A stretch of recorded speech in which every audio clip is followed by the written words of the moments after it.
This is why they put women in the kitchen. He said it loud enough for the whole room to hear. That was the point. That was always the point with men like him. Not correction, not instruction. Performance. The apron landed at her feet, with a soft, theatrical slap against the concrete floor of the forward operating base mess hall. It settled there in a heap, canvas and cord, the way discarded things do when someone wants you to feel discarded alongside them. She looked at it. Then she bent down, picked it up, shook it once, with the brisk efficiency of someone who has handled linens 1,000 mornings in a row, and walked back to the serving line. She did not look at him again. That detail, that single absence of a look, that deliberate withholding of reaction, was the thing that should have warned him. It didn't. Men like Staff Sergeant Bryce Calloway rarely read silence correctly. They hear it as surrender. They mistake stillness for submission. They look at a woman who does not flinch and conclude that she cannot. He had never been more wrong about anything in his life, but we are getting ahead of ourselves. Old Bill has a habit of that. Starting at the end, when the beginning is where the lesson lives. So let us go back.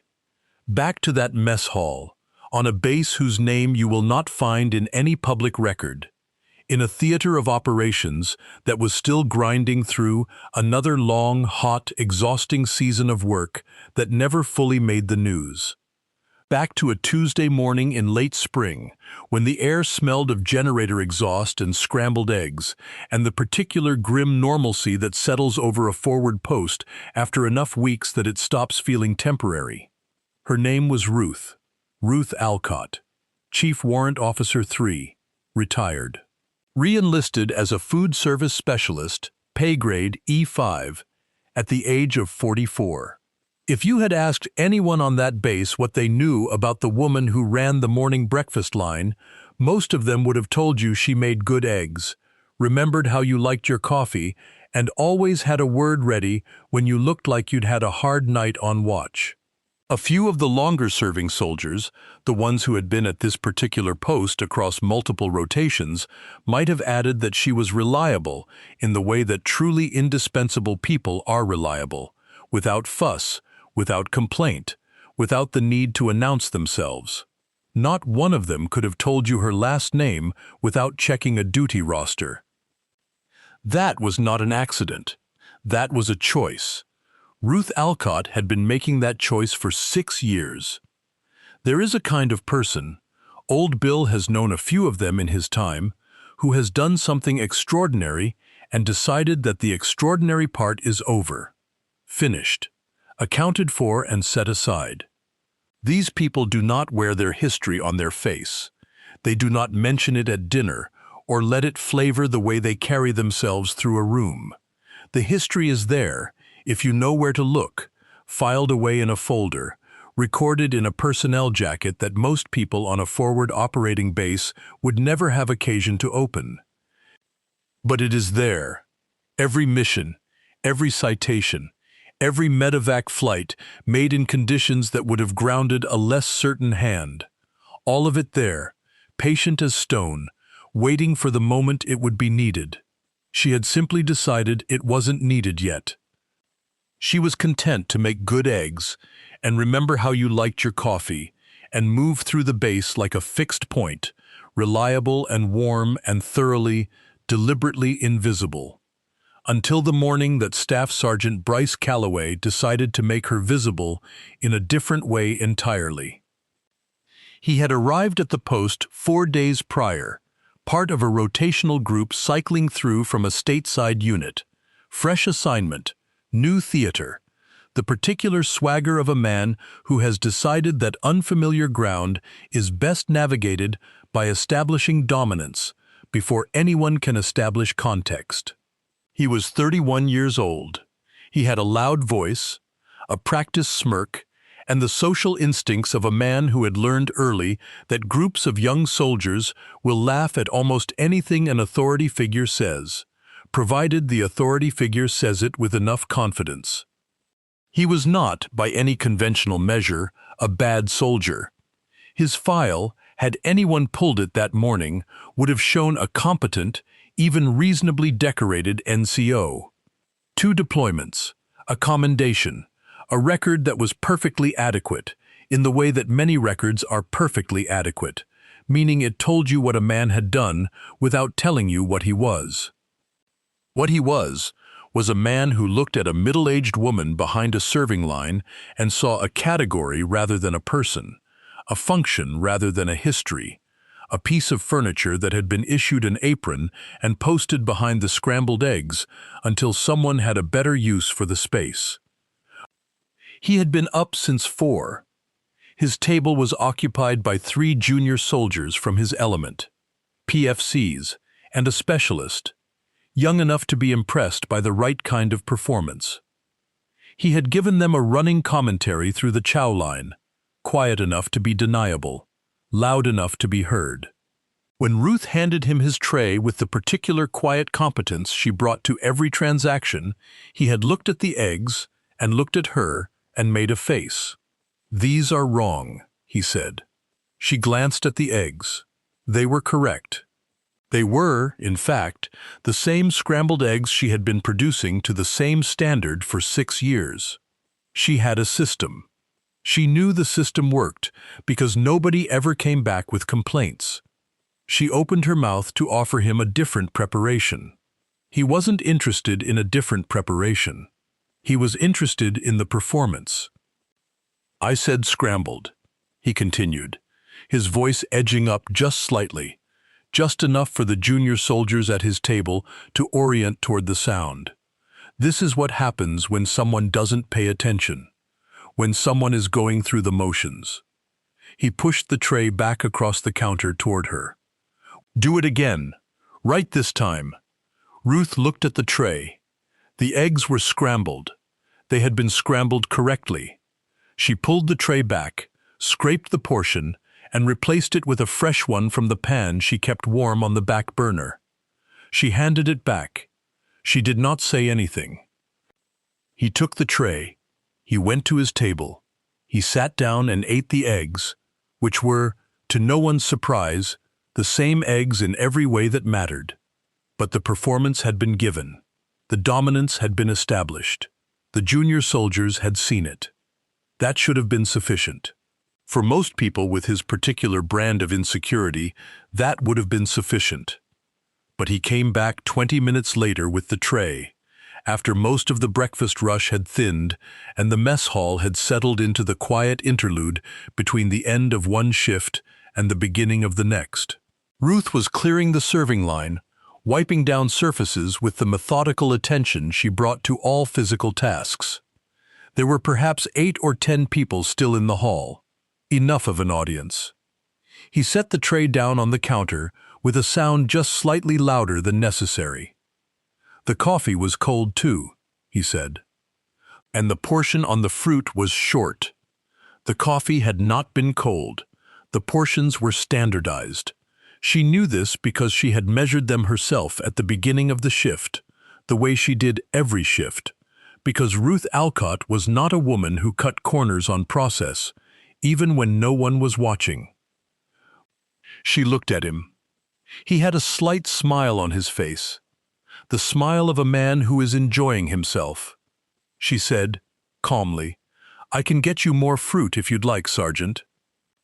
"What I'd like," he said, his voice dropping into something that was meant to sound instructive, paternal, the voice of a man patiently explaining the obvious to someone who should have understood it already, "is for the food service personnel on this post to understand that when soldiers come through that line, they deserve a certain standard. That's not complicated. That's not asking too much." She nodded. She reached for the fruit. He turned around to address his table, which had followed him with a loose, amused attention that soldiers develop when a superior is providing entertainment during downtime. "You know what the problem is," he said. "Not to her, past her, about her, using the technique that certain kinds of people use when they want to insult someone while preserving the fiction that they are simply making an observation. is that some billets get filled based on criteria that have nothing to do with competence. And then everyone downstream has to deal with the consequences. One of the junior soldiers laughed.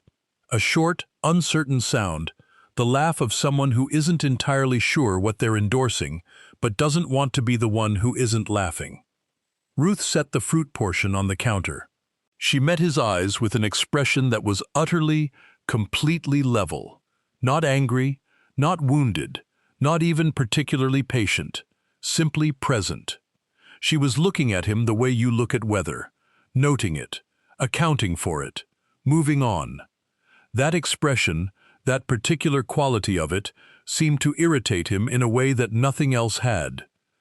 He reached across the counter to the hook, where the spare apron hung, the spare she kept on the counter hook as a backup, a practice she had maintained for years.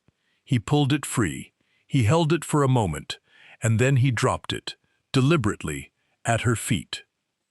"Maybe," he said quietly, still performing, still aware of the room, "this is where they belong. Some people find their level." The mess hall went very still. Not in the way that spaces go still when something funny has happened, the held breath quiet before a laugh. In the way they go still when something has been done that cannot be undone, when a line has been crossed that no amount of smirking can push back across. Even the junior soldiers at his table had gone quiet, their amusement curling at the edges like paper held near a flame. Because there is a difference. Even young soldiers feel it in their bones, between a superior officer taking someone down a peg and a man throwing an object at a woman's feet because she did not react the way he wanted her to react. The first can be written off as discipline. The second is something else. Something that sits wrong in the stomach even when you're not sure exactly why. Ruth looked at the apron on the floor. She looked at it for precisely as long as it took her to reach a decision that she had, in truth, already reached the moment it left his hand. She bent down. She picked it up. She shook it once. The same brisk, businesslike motion. She walked back to the serving line and resumed what she had been doing. She did not give him the reaction he had engineered. She gave him something far more unsettling. She gave him nothing at all. He stood at the counter for a moment, the smile still on his face, though it had gone slightly uncertain at the edges. Then he turned back to his table. He sat down. He said something to the junior soldiers in a lower voice, something that produced a response, though not quite the laugh he had been reaching for. He did not know, as he sat there in that mess hall, that he had made the defining mistake of his time at that post. He did not know that the mess hall had a window that faced the operations hut, and that Flight Sergeant Darius Okafor, a man who had served 2 prior rotations at that base and knew every soul on it worth knowing, had stepped in through the side door during the fruit exchange and had stood against the far wall, not eating, not saying anything, watching. 63,000 people are waiting on the other side, and the count is still rising. And the count is still rising. And the count is still rising. And the count is still rising. And the count is still rising. And the count is still rising. And the count is still rising. He knew who she was. He knew what she carried in that personnel file. And he knew, with the certainty of a man who had seen her work, that the apron on the floor was the least interesting thing about her. What he was watching, with the focused attention of a man storing information for future use, was the antagonist, filing the specifics, waiting. Ruth Alcott had not asked him to do anything on her behalf. She never would. That was not how she operated. But Darius Okafor was a man of very long memory and very precise patience, and he had just seen something he would not forget. He left through the same side door he had entered. He had a flight operations log to update. If you believe that the most dangerous person in any room is the one who never needs to announce themselves, type the word competence in the comments. This story is going to show you exactly why. She finished the morning shift. She cleaned the serving line, logged the waste, restocked the dry goods, and wrote the notes for the afternoon cook, who would take over at 1400 hours. She did this with the same thorough, unhurried attention she brought to every shift, because Ruth Alcott had been doing this work for 6 years, and she did it well, and she was not in the habit of allowing anyone else's noise to change the quality of her effort. She poured herself a coffee from the carafe she kept separate from the line, the one she made for herself and for the staff who helped her, with a different grind and a longer steep. She took it outside to the step at the back of the mess hall where she typically spent her mid-morning break, 20 minutes of quiet between the breakfast cleanup and the prep for lunch. She sat on the step. She drank her coffee. The base moved around her, the ordinary persistent motion of a forward post in mid-morning, vehicles on the perimeter road, the distant sound of equipment from the motor pool, the heavy thump of a supply helicopter somewhere over the South Ridge. She listened to it the way she listened to most things, thoroughly and without urgency. She was not thinking about Staff Sergeant Calloway. This was not a matter of suppression or deliberate effort. She simply had a practice, long established, of not spending her energy on things that didn't require it. He had done what he had done. It was recorded in the memory of every person in that mess hall who had a conscience and some courage. The world had a way of accounting for those things, in her experience. She did not need to manage the account herself. She finished her coffee. She went back inside. 3 hours and 20 minutes later, the accident call came in. It came in on the operations frequency at 11:47, which old Bill can tell you because it was logged, the way these things are logged, in the flight operations record that would later become relevant to several conversations nobody had anticipated having that week. A vehicle off the perimeter road on the eastern approach. 2 casualties, one with a suspected spinal injury, one with blood loss that was becoming the more immediate concern. The base had a Medevac protocol. The protocol required a rated rotary wing pilot current on the airframe in the motor pool, which was an older variant, a platform the Army had largely retired from primary training about 8 years prior, but which this particular post maintained for operational reasons that were above the pay grade of most people on it. It was a capable aircraft. It was a specific aircraft. Currency on it was not a credential you could borrow. The base's primary duty pilot was non-current. He had the hours, but he had not logged recent time on this specific airframe, which meant in the eyes of the operations log, and more practically, in the eyes of the aircraft itself, he was not the right answer for the next 45 minutes. Flight Sergeant Darius Okafor began working down the roster. The roster was, for this particular airframe on this particular day, shorter than anyone in the operations hut would have liked. The morning had not been configured around this possibility, which is the way mornings at forward posts often work. Possibility arrives without consulting the schedule. He went down 4 names. 2 were outside the wire. One was in medical with a knee that had been wrong for 10 days. One had ferried a supply run north at 0800 and had not yet returned. He put down the roster. He stood in the doorway of the operations hut. He looked out at the base. Ruth Alcott was walking past on the path between the mess hall and the laundry facility, 20 feet away, her coffee thermos in her hand, her jacket on against the midday wind that came down off the ridge in late spring. She was on her break. She was, by every visible measure, a cook on her break. He said her name. She stopped. She looked at him. She read his face the way people who have spent years in operations learn to read faces, with a quick, complete scan that took in the set of his jaw, the stillness of his posture, the clipboard in his hand, and the particular quality of silence coming from the operations hut behind him. "What do you have?" she said. He told her. Vehicle accident, eastern approach, 2 casualties, one with blood loss trending wrong, the airframe specifics, the roster gap. He did not apologize for asking. He did not dress it up. Darius Okafor had known Ruth Alcott for 4 years across 2 separate rotations, and he had asked because he knew, with the certainty of a man who had watched her work, that asking was correct. She looked at him for exactly the time it takes to run a mental checklist against a known system. She set down her coffee. "I'll need the keys and the manifest," she said. "And someone needs to log this properly. I don't want a paperwork gap." He already had the keys. He had pulled them 30 seconds before he said her name.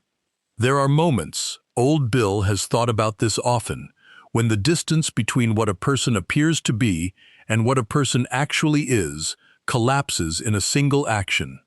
Not gradually, not with fanfare, simply a movement, a decision, a set of hands reaching for something they have reached for before, under conditions that would have frozen most people in place.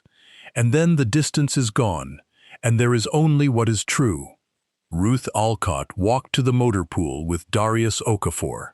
She did her pre-flight with the economical, rapid thoroughness of someone for whom pre-flight is not a procedure learned from a manual, but a set of motions so deeply embedded they happen slightly below conscious thought.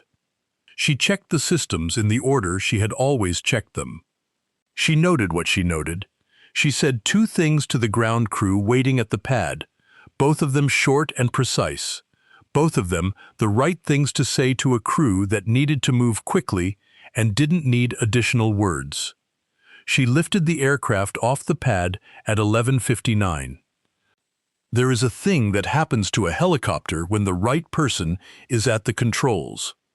The ground crew at that motor pool pad, most of them, would struggle to explain exactly what they saw, but they would all agree later that they saw something. A quality of movement, a cleanness of transition from ground to air that comes from a hand that has done this in the dark, in weather, in conditions that gave the aircraft reasons to resist.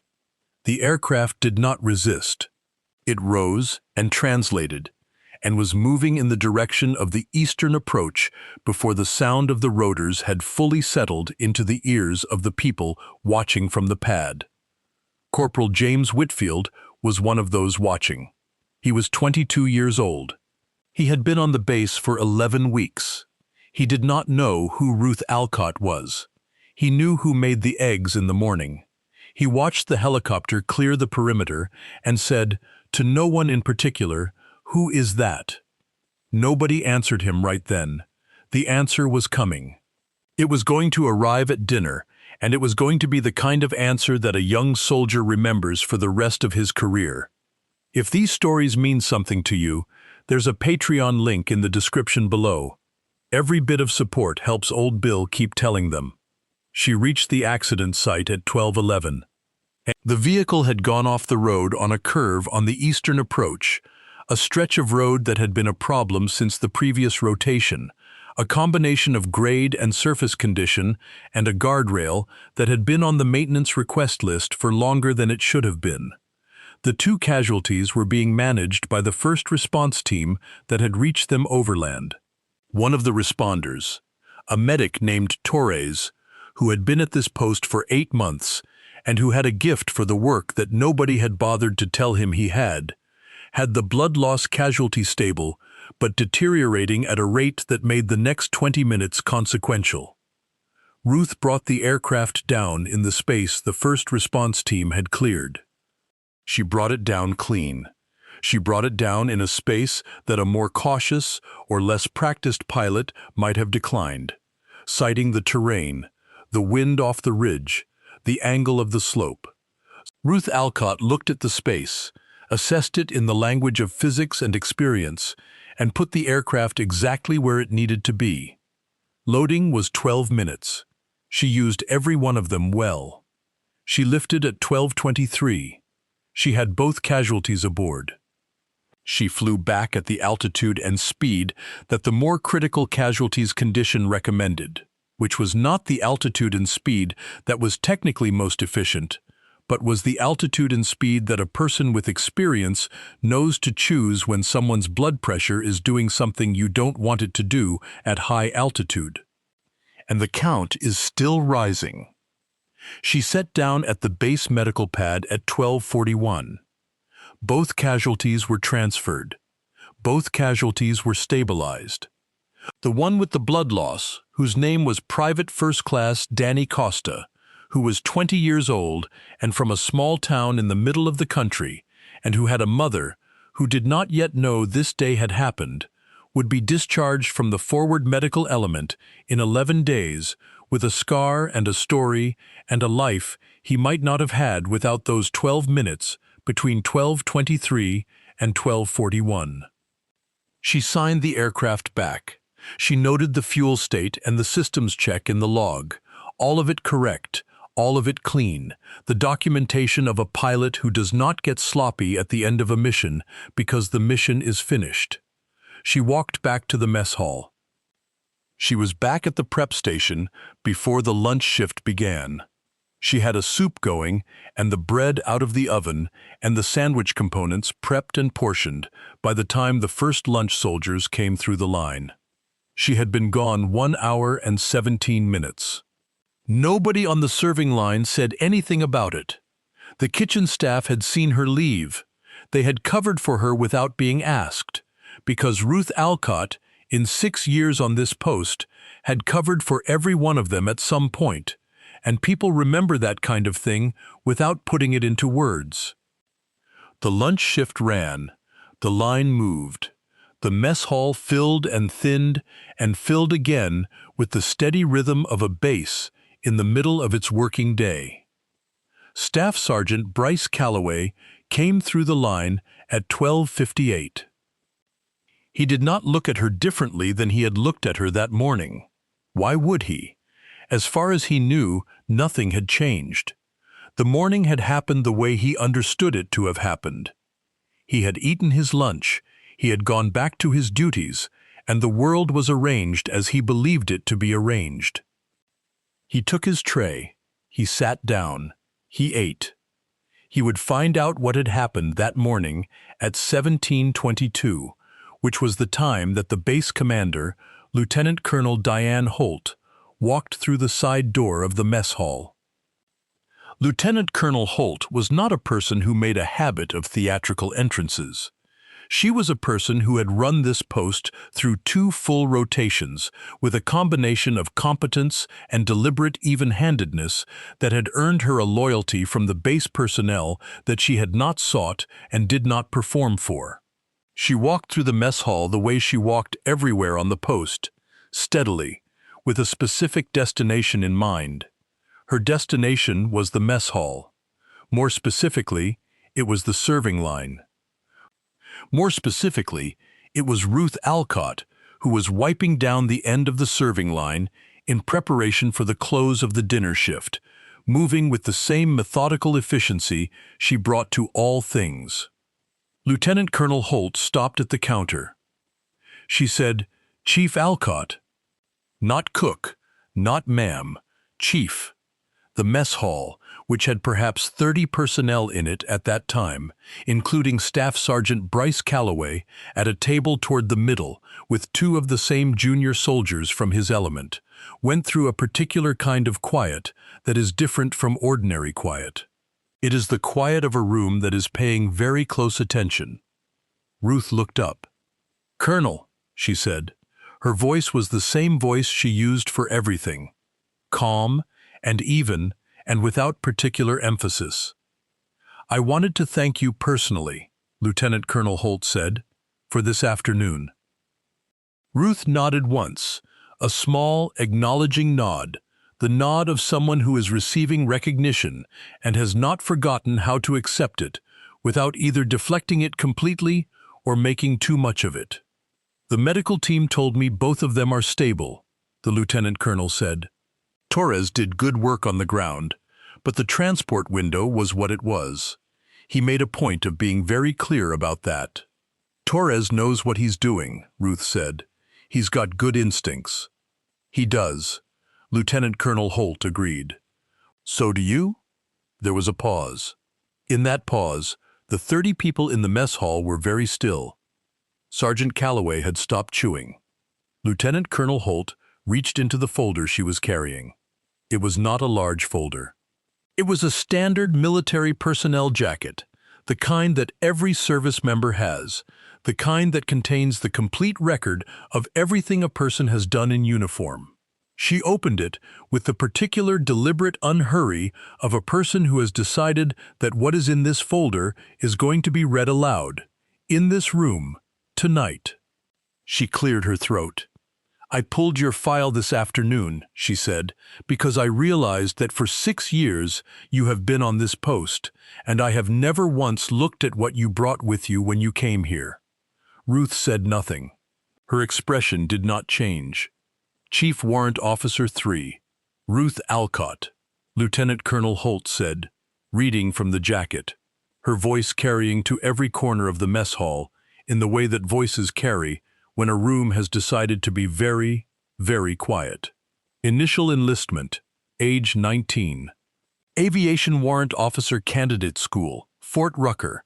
Primary qualification, UH-60 Black Hawk. Secondary qualification, the older airframe variant in our motor pool, which she logged currency on in Year 4 and has maintained through self-directed proficiency flights on every post she has been assigned to, including this one. She turned a page. First deployment, age 22. Second deployment, age 24. Third deployment, age 26. At which point, Chief Alcott requested a voluntary family separation deferral.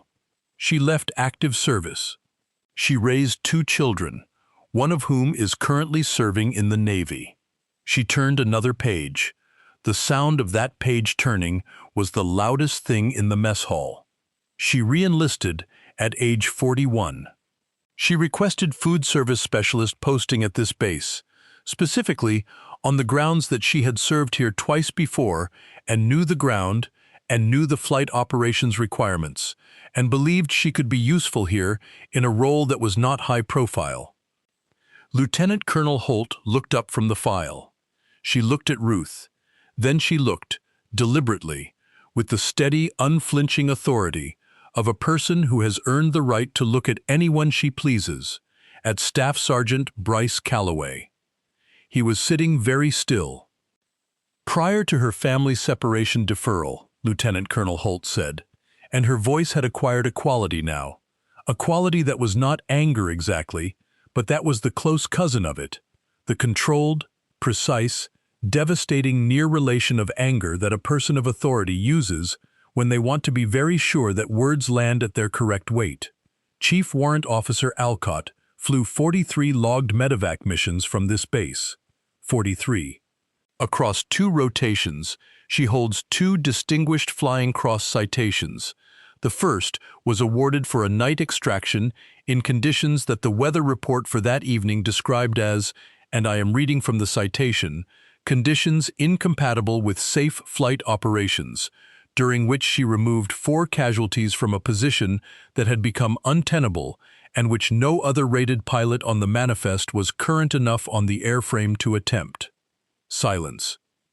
The second citation was awarded for a mission in her final deployment before family deferral, during which she completed 3 round trips to a forward aid station in a 14-hour window, sustaining a bird strike on the second trip that damaged her tail rotor assembly, landing with that damage, having the aircraft turned around by ground crew in 40 minutes, and flying the third trip anyway. She closed the folder.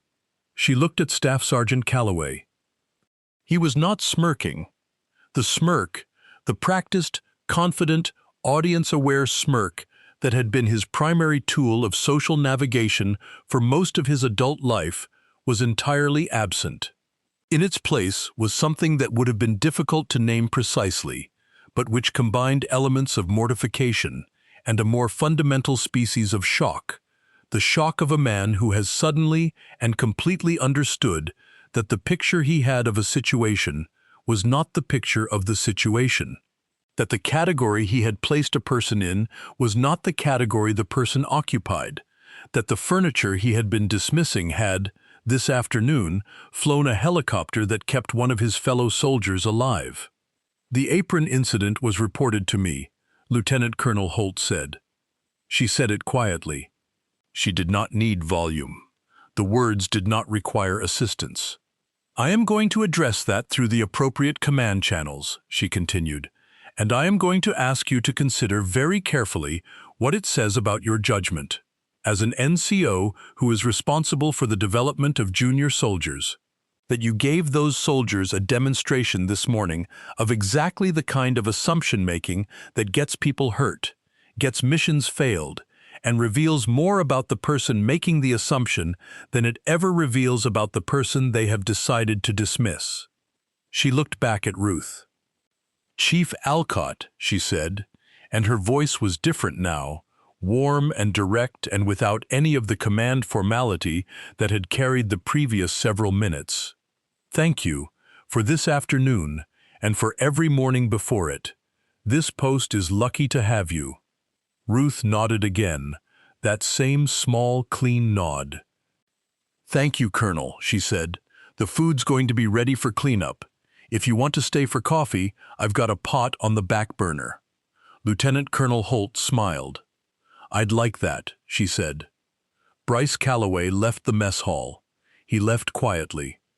The junior soldiers at his table stayed where they were, because there was nothing in the written regulations that told them they had to follow a superior officer when the superior officer's departure appeared to be motivated by a desire to be somewhere, anywhere, that was not this room.